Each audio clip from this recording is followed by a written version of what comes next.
From DNA पहले आप सबका स्वागत।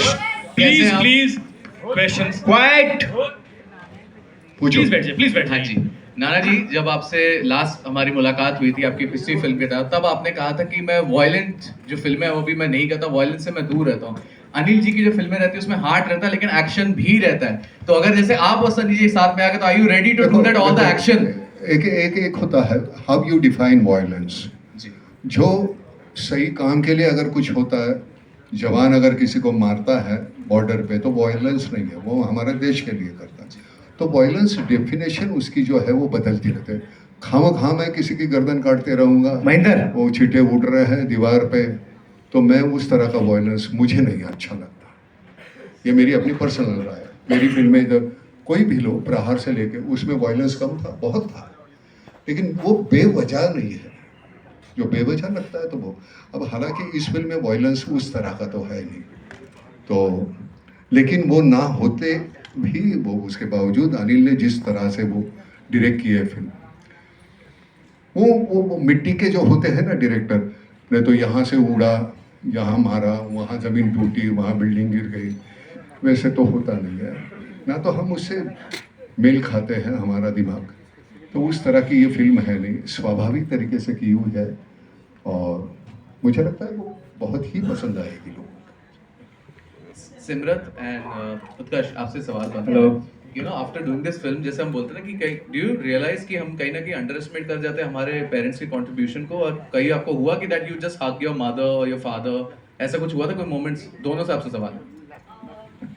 लास्ट टाइम जब मेरी डेब्यू हुई थी तो दिस वाज द स्टेज जिसमें मैं फर्स्ट टाइम आई थी, and I was really emotional, I was shivering, और मैंने सर को भी बोला था सर मेरे हाथ कांप रहे हैं। एंड जब ये सब हुआ, यहाँ से मैं बाहर निकली, एंड जब हम घर जा रहे थे तो मेरी मम्मी ने मुझे बोला कि तू हीरोइन बन गई है क्या अब, क्योंकि इतने सारे लोग थे और मेरा ट्रेलर लॉन्च हो रहा था। तो I think that was the moment जब मैं मॉम डैड हम तीनों बहुत इमोशनल थे। हम लिफ्ट में से एक दूसरे को ऐसा लाइक एक आई कांटेक्ट हुआ कि लाइफ में तरक्की हुई है। सो या I think that was the moment. देखिए, एज अ सन पर्सनली तो मतलब मैं जब से मेरा कॉन्शियंस है तब से मैं हमेशा अपने पापा की तरह बनना चाहता था। ठीक है, मुझे पता नहीं, शायद हर बेटा यही चाहता है, अपने फादर को ही आइडलाइज करता है, फादर ही उनके लिए सबसे बड़े हीरो होते हैं। और आज भी, और उनकी सिर्फ सक्सेस या उनका जो भी उन्होंने पाया है सिर्फ उनके टैलेंट के लिए नहीं, वो जिस तरीके के इंसान हैं और वो भी हमेशा मुझे यही प्रेरणा देते हैं कि, and I think he will be proud of me if I stay a good human और I become a good human you decide. And इसलिए माता पिता का जो रिश्ता है वो किसी भी धन दौलत उन सब के ऊपर होता है। तो हालांकि फिल्म में मेरा कैरेक्टर थोड़ा सा मतलब मैं क्या बताऊँ, आप ट्रेलर देख के समझ ही गए होंगे, कॉन्ट्राडिक्टरी है।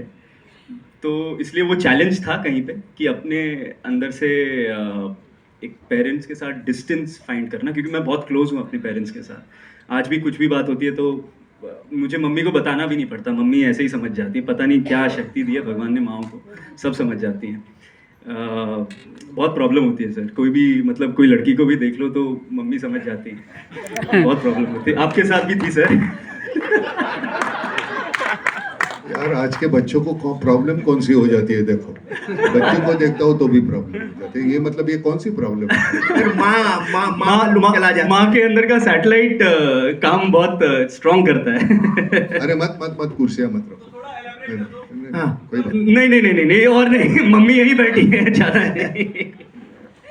नहीं नहीं बेटे, तूने जैसे कहा ना वो तेरे तू यहाँ से जाती थी, कांप रही थी। बेटे, सक्सेस और फेलियर ये बाय प्रोडक्ट्स है, उसे डरना मत और खुश भी मत होना। अपना काम लगन से करते रहो, वो तेरे पैर का अपना बंद हो जाएगा। ये सच्ची बिल्कुल है कोई? Hello sir, Harshita sir, this side, front से सामने। बोलो बोलो। नमस्कार सर, हर्षिता अरे from ओके, बोलो फिल्मी जरा, ज्ञान। दिखते नहीं हो आप। वो लाइट आ रही है ना। हाँ। मैं वैसे भी लंबी हूँ ज़्यादा। नमस्कार सर, मेरा प्यार भरा नमस्कार नाना सर नमस्कार, आपको। नमस्कार। बाकी मेरा सवाल है उत्कर्ष सर से। सर, जी। शूट के दौरान काफी ऐसे चैलेंजेस होते हैं जो हम फेस करते हैं, आपने कोई ऐसा चैलेंज फेस किया है? इफ यस तो कैसे आपने ओवरकम किया? पूरी फिल्म चैलेंज थी जैसे सर भी कह रहे हैं, बट इस फिल्म में हमने कई इंटरव्यूज में भी कहा है और एम्फेसाइज किया कि कुदरत एक इनविजिबल कैरेक्टर है हमारी फिल्म, जिसने इतना हमें कंट्रीब्यूट किया है। जब हमें बर्फ चाहिए थी, आपने सीन्स देखे ही ट्रेलर में, हाँ जी। कोई वीएफएक्स नहीं है उनमें, वो रियल है। और जो घाट पे भी हम शूटिंग कर पाए, इतना क्राउडेड रहता है, रियल क्राउड में हमने गुरिल्ला शूटिंग स्टाइल किया है कहीं कहीं। तो जो मेरा और सर का एक सीन है, वो हज़ारों की एक्चुअल बनारस के टूरिस्ट के बीच में शूट किया। हमें पता नहीं था कैमरा कहाँ है, क्या है, हमें कैसे स्टेजिंग करना है, बट वो आई थिंक सर का एक एक्सपीरियंस है और उन्होंने मुझ पे भरोसा जताया। तो वो सब बहुत चैलेंजेस लगे नहीं। इतने प्यार से बनी है फिल्म, एक एक कास्ट मेंबर जो है इस फिल्म का, वो फैमिली की तरह हो गया था, चाहे इसमें थोड़े डिस्टर्बेंसेस हो फिल्म में but as a crew, as a cast, मेरे लिए ये एक्सपीरियंस इतना स्मूथ था। पापा की फास्टेस्ट फिल्म है, 61 डेज में ख़त्म हो गई, 60-65 दिन में। और मैं मिस करूँगा। मेरे लिए शिमला, बनारस और भी जगह जहाँ पे भी हमने शूटिंग की, वो मैं बहुत मिस करूँगा। नाना सर के हाथ से खाना खाना मैं मिस करूँगा। उनके जैसा मिसल पाव कोई नहीं बनाता इस वर्ल्ड में। एक अल्टरनेटिव प्रोफेशन तैयार है मेरे पास। बेस्ट है, आप अमेजिंग कुक करते हो।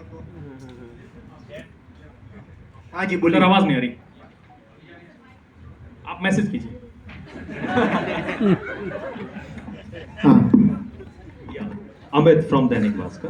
अनिल सर और आना सर, आप दोनों से सवाल है कि इस तरह की फिल्में में जो मतलब है प्लॉट, वो हमने अवतार में या फिर बाबुल में भी मतलब देखा है कि भाई आज की जनरेशन के जो बच्चे हैं वो अपने पेरेंट्स के साथ किस तरह से मतलब बिहेव करते हैं। तो वो चीज़ थी मतलब कि मतलब ये हमें कैसे अलग रखना है और क्या क्या चीज़ें इसमें डालनी है सो दैट ये उन सब से अलग लगे। देखिए क्या है, हर 20 साल में ये राइट है कि एक ऐसी फिल्म बनती है बागवान या अवतार जैसी, लेकिन ये उनसे एकदम अलग है क्योंकि ये एकदम बहुत रियलिस्टिक ग्राउंड पे बनी है, आज के समाज की हालातों पे बनी है और बिल्कुल नॉन मेलोड्रामेटिक फिल्म है। आपने ट्रेलर से भी आपको लगा होगा, कैसा लगा आपको ट्रेलर? खूबसूरत दिल को तो छू ट्रेलर से आपको फील आया होगा। एक रियलिस्टिक प्रॉब्लम्स हमने ली हैं जो कि आज के परिवार में होती है। कबूतर खाने जैसे घर हो गए हैं, लोग अपनी अपनी समस्याओं में उलझे हुए हैं। ऐसा नहीं है माता पिता को प्यार नहीं करते हैं लेकिन कर नहीं पाते। स्थितियाँ, विषम स्थितियाँ ऐसी होती हैं कि ऐसा हो जाता है। तो इसीलिए इस सब्जेक्ट को टच करना बहुत आवश्यक था। नाना सर ने बताया भी थोड़ी देर पहले कि गदर के बाद तो इन्होंने मुझे फ़ोन भी किया था कि अब ये तू क्यों कर रहा है, तू कोई बड़ी एक्शन फिल्म बना। मैंने कहा नहीं, ये फिल्म बनाना बहुत ज़रूरी है। एक डायरेक्टर की, एक निर्देशक की एक नैतिक जिम्मेदारी है। ऐसी फिल्म जब पब्लिक आपको इतना कुछ देती है तो आप भी पब्लिक को ऐसा कुछ दो, ऐसी कुछ दो जिससे कि उसको सावन की फुहार की तरह उसका हृदय आंदोलित हो जाए। तो ये फिल्म ऐसी ही है। जब आप पारिवारिक वेदना, संवेदनाएं और इमोशंस देखेंगे तो आपका हृदय आंदोलित हो जाएगा। और इसके साथ साथ ये एंटरटेनमेंट और कॉमेडी के रैप में रैपी हुई पूरी फिल्म है। नाना सर का जो ह्यूमर है, नाना सर का ह्यूमर आप लोगों ने सिर्फ मीम्स में देखा है, लेकिन इसमें देखिए नाना सर, मैं तो कई बार कहता हूँ कि मैं तो इनसे आजकल बोल रहा हूँ कि सर हमको तो एकदम टोटल एक फिल्म बनानी है जिसमें टोटल आप ह्यूमर में हो। इनके ह्यूमर का कोई जवाब ही नहीं है, तो मतलब कमाल है। सर आप, नाना सर आपका कुछ कहना होगा? आप बोलिए। देखो लुक ही देखो, जो लुक दिया इन्होंने। हाँ, बोलो क्या पूछना क्या है? हाँ सर, यही सवाल था मेरा कि ये फिल्म आपको कैसे अलग और नई लगी? नहीं, जिस तरह से देखो, यहाँ वहाँ से कहानियाँ तो वही होती है, हम पेश कैसे करते हैं। अब किरदार जैसे होता है उसके ज़रिए तुम करोगे। ये किरदार जो है उसका बयां करने का जो तरीका है वो मुझे बेहतरीन लगा। रीढ़ की हड्डी बिल्कुल ऐसे सख्त बंदा है और हालात जो ऐसे है इर्द गिर्द के आसपास के, तो उसकी वजह से उसको जो झेलना पड़ता है। लेकिन जिस तरह से वो जिस तरह से करने को मिला, ऐसे नहीं है कि वो झुका हुआ है। तो मुझे वो किरदार बड़ा पसंद आता है। वो मरना पसंद करेंगे लेकिन टूटना नहीं। तो वैसे किरदार बड़े अच्छे लगते हैं और लोगों को भी अच्छे लगते हैं। हम क्या, तो बहुत से लोग ऐसे होते हैं, हालात हमारे फिनेंशियल कैसे, उससे हम हो सकता है अलग होंगे, लेकिन वो टूटना नहीं चाहते। ज़िंदगी में 2 वक्त की रोटी के अलावा और भी बहुत सी बातें, वो हमारा जो ईगो नहीं कहेंगे, आत्मसम्मान है, वो आबादित रहे, वो बहुत ज़रूरी होता है। अगर वो नहीं है तो जीने का मतलब नहीं है। तो उस तरह का किरदार है वो मुझे करते हुए। और इन बच्चों ने, मैं सब, ये तो हमारे आखिर में आता है, लेकिन इन बच्चों ने, इसने मुझे छोटा बच्चा किया है, वो बीच वाली बहू ये है हमारी, उस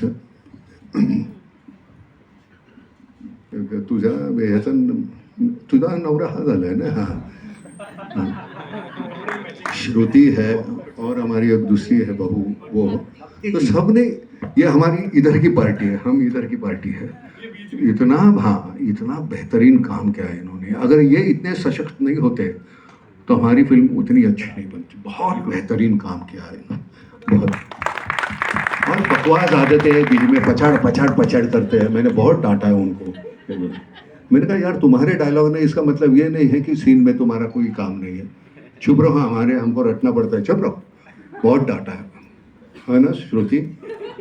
अनिल सर, या हाँ जी, एक और सवाल था कि आज ये दस्तूर भी था और मतलब वो सब लोग थे भी, सनी सर हैं और अन्ना सर हैं, और अमरीश पुरी सर के बाद से जो एक लार्जर देन लाइफ विलेन हमें चाहिए, जो कि मिसिंग है इंडियन सिनेमा में, वो नाना सर दे सकते हैं। तो क्या हम ये माने कि सनी सर और नाना सर को लेकर गदर 3? देखिए ये अगर सनी मुझे पीट रहा है पटक क्या आप देख पाओगे? नहीं सर, पीटने वाली तो फिर उसमें मैं वो विलन नहीं कर पाऊंगा ना सर, आपको थोड़ी पीटना, आपके गुर्गे पीटेंगे। मैंने फिर भी वो देखना नहीं, लोगों को इमेज, आप क्या करते हैं, आप मेल खाते हैं ना उस कैरेक्टर से, तब जाके आपको अच्छा लगता है। तो कुछ रोल ऐसे होते हैं कि वो हम चाहे फिर भी हम कर नहीं पाते, लेकिन वो करेंगे, हम कोई दूसरी अलग तरीके की फिल्म करेंगे, उसमें क्या है, कोई मारधाड़ की होनी चाहिए ऐसे कोई जरूरी नहीं। हाँ पूछो भाई। हाँ जी, एक मिनट सर, एक मिनट बिफोर यू स्टार्ट। कौन पूछ रहा है? I wanted to ask. हाँ पूछिए। Yeah, I'm Bharti Pradhan. नमस्कार। हाँ भारती जी। Hi. Anil ji, very nice trailer. Rula Diya, nice dialogues. Utkarsh, you seem to have a very interesting, different role. And you and Simrat, we've seen you together. Very good performance. Thank you so much. Yeah. Lovely sari. Yeah. to Now, my what I stylist. wanted to ask all three of you जी। is what was it like working with Nana, who has a very slightly eccentric reputation?